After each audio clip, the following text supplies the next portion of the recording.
On number 6, we're back to a tree diagram question. You can do this question without a tree diagram.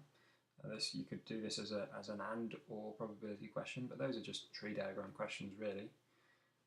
So the problem is that Paul has to pass through two sets of traffic lights on his way to work. The probability that the first set of traffic lights will be on red is 0.25. So this part of the tree diagram represents the first set of traffic lights, and we know that the probability it's on red is 0.25. Therefore, the probability it's not red is 0.75, because it's either going to be red or not red. Okay, I've just used NR for not red. These branches represent the second probability, the second set of traffic lights. Probability that they are on red is 0.72.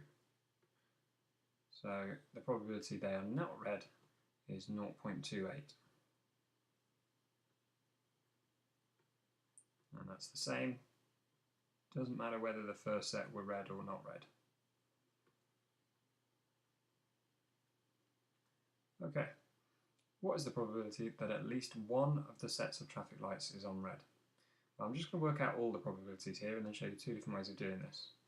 So the probability that they are both red, remember as we go across a tree diagram we multiply, or to think about it a different way, probability of this thing happening and this thing happening is what we get when we multiply them together. So we have to multiply the probabilities together, 0.25 times 0.72. Okay, which looks really hard, but if we think of this as a quarter, 0.25 is a quarter of 0.72, well a half of 0.72 is 0.36, and half that again, we've got a quarter, which is 0.18. So it looked hard, but it actually wasn't. The next one is the probability of the first set of traffic lights being on red, and then the next set not red. Okay, so we've got a 0.25 times 0.28.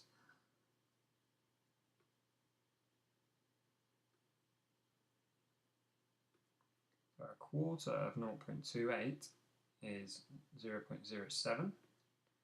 Quarter of 28 is 7. The probability of the first set not being red, but the second set being red, is 0.75 times 0.72. Okay, so this is now 3/4 of 0.72. Well, 1/4 is 0.18, so 3/4 is 0.54. Remember, you could use a calculator on a question like this as well. And then finally, the probability of both sets of lights not being red is what we get when we travel along this route, 0.75 times 0.28.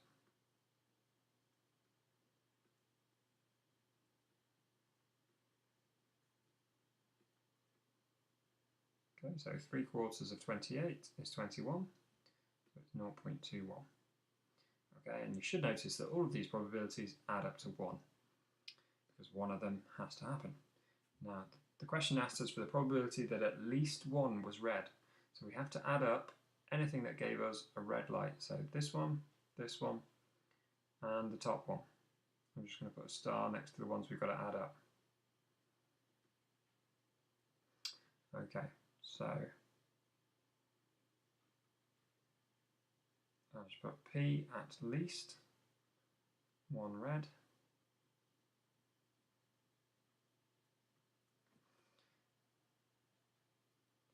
(0.18)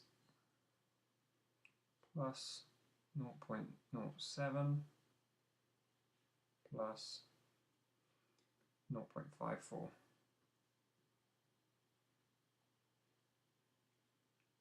And that gives us 0.79. Okay, there is an easier way of doing it, a quicker way of doing it, but you have to understand a little bit about probability first. I don't need to write that again. The only route which didn't give us a red light was this bottom one, where we got not a red and not a red. So another way of working out the probability of getting at least one is to take away this probability where we don't get one at all from whole 1. Okay, so we could have done it by doing 1 take away the probability of not getting any red lights, which is 0.21. Okay, and that you'll also notice also gives us 0.79. So a little shortcut there to look out for.